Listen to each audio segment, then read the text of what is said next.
15 अगस्त के स्वतंत्रता दिवस के मौके पर हमारे देश के प्रधानमंत्री श्री नरेंद्र मोदी जी ने लाल किले की प्राचीर से महिलाओं पर अपनी पीड़ा भी जताई तथा महिलाओं के समग्र विकास पर बल दिया तथा देश की रक्षा में महिलाओं के बलिदान को भी याद किया गया तथा महिला सशक्तिकरण पर अपनी सरकार की उपलब्धि भी गिनाई तथा आशा बहनों और आंगनबाड़ी बहनों के लिए घोषणा की।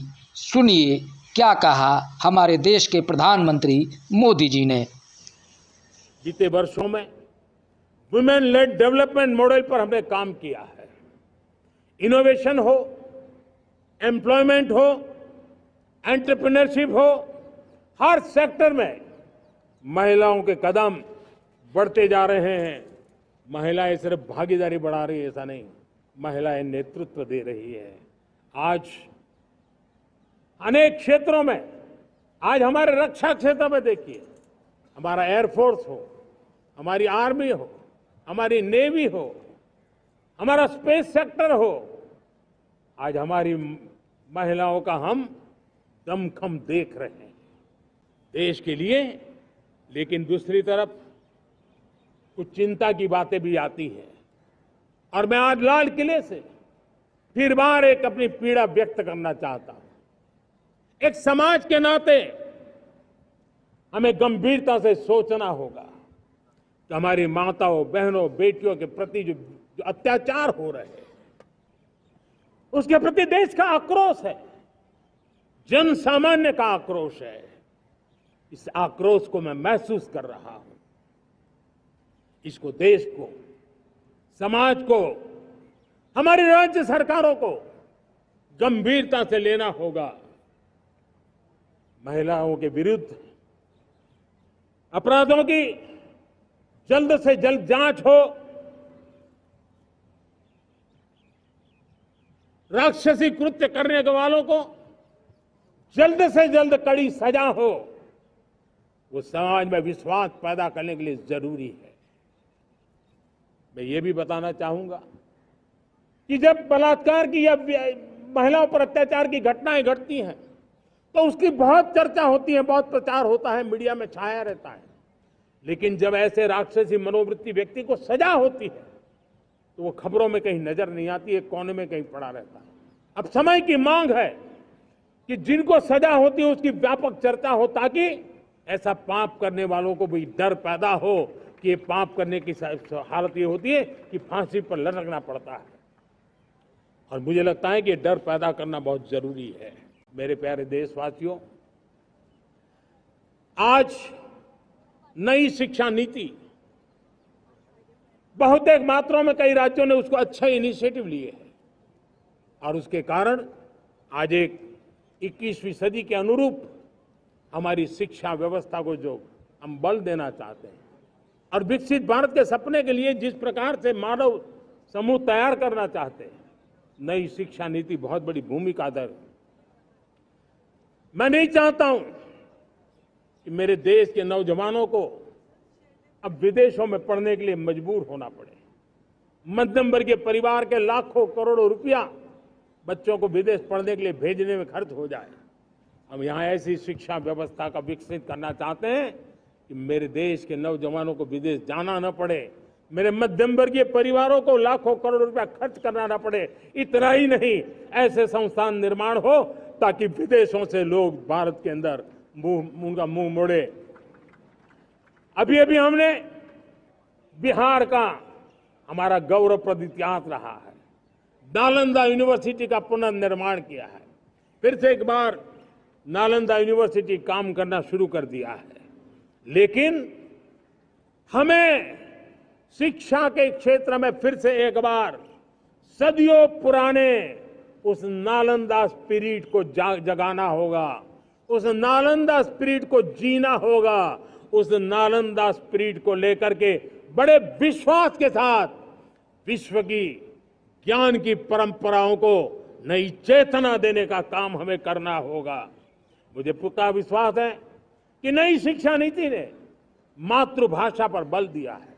मैं राज्य सरकारों से कहूंगा मैं देश की सभी संस्थानों से कहूंगा कि भाषा के कारण हमारे देश की टैलेंट को रुकावट नहीं आनी चाहिए, भाषा अवरुद्ध नहीं होनी चाहिए।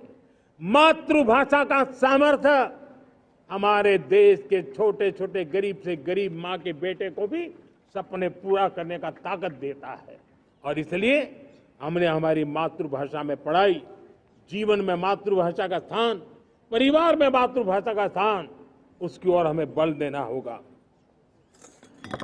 मेरे प्यारे देशवासियों, जिस प्रकार से आज विश्व का बदलाव नजर आ रहा है और तब जाकर के तथा इसी क्रम में प्रधानमंत्री नरेंद्र मोदी जी ने कहा, विकसित भारत में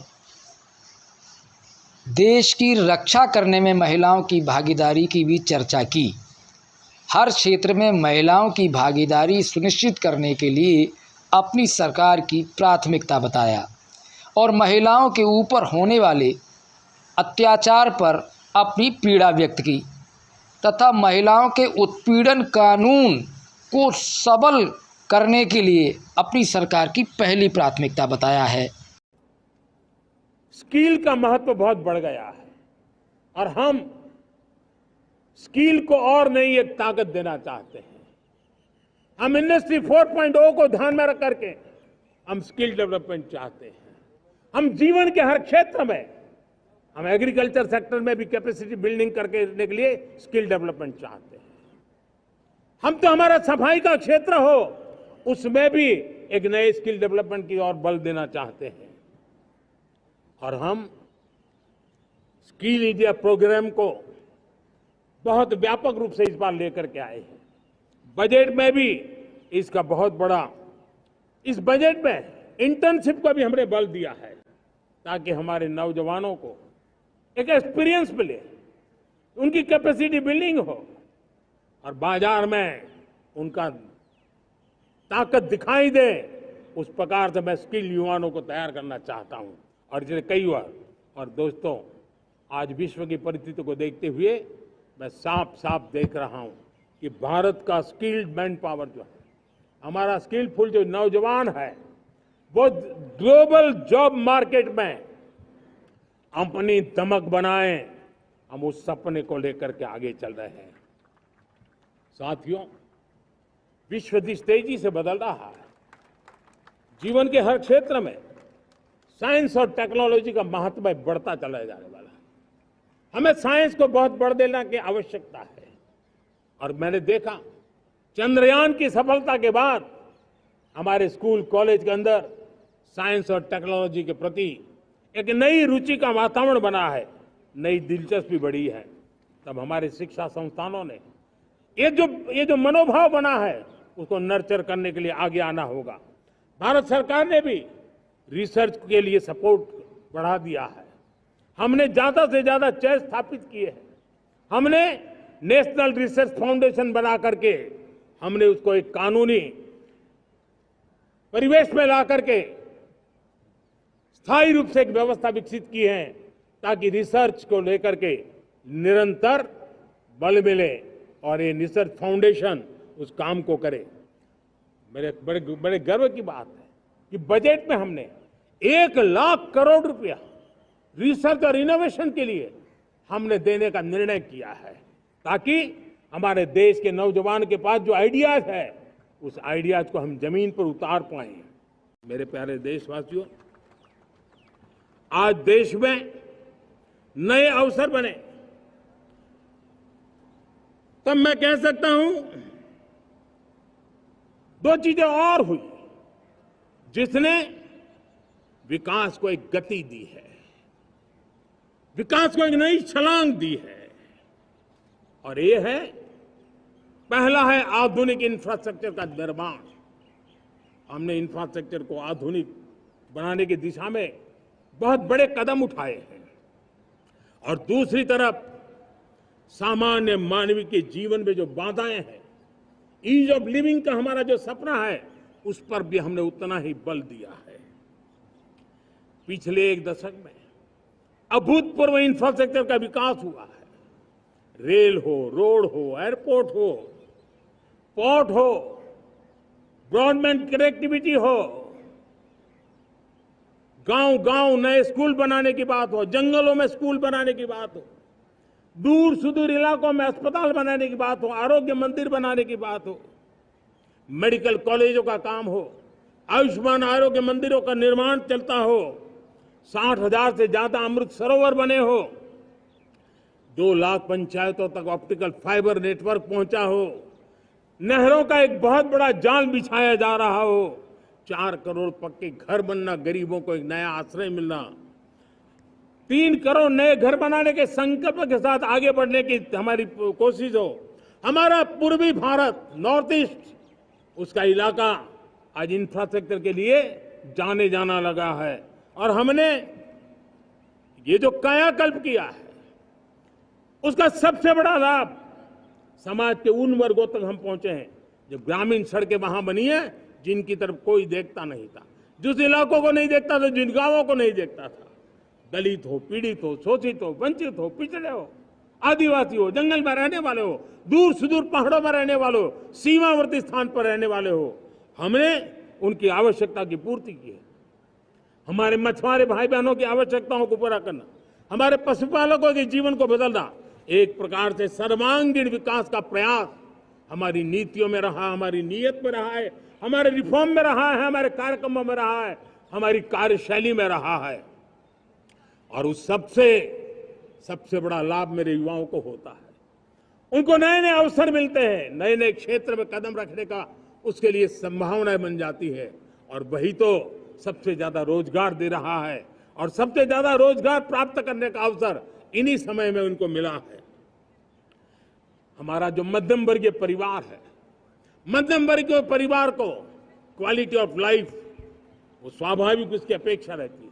वो देश के लिए बहुत देता है, तो देश का भी दायित्व है कि उसकी जो क्वालिटी ऑफ लाइफ में जो उसकी अपेक्षाएं हैं, सरकार की कठिनाइयों से मुक्ति की उसकी जो अपेक्षाएं हैं, उसको पूर्ण करने के लिए हम निरंतर प्रयास करते हैं। और मैंने तो सपना देखा है कि 2047 जब विकसित भारत का सपना होगा, तो उसकी एक इकाई ये भी होगी कि सामान्य मानव के जीवन में सरकार की दखलें कम हो, जहां सरकार की जरूरत हो वहां अभाव न हो, और जहां सरकार की बेकारण प्रभाव भी न हो, इस प्रकार की व्यवस्था पर हम प्रतिबद्ध हैं।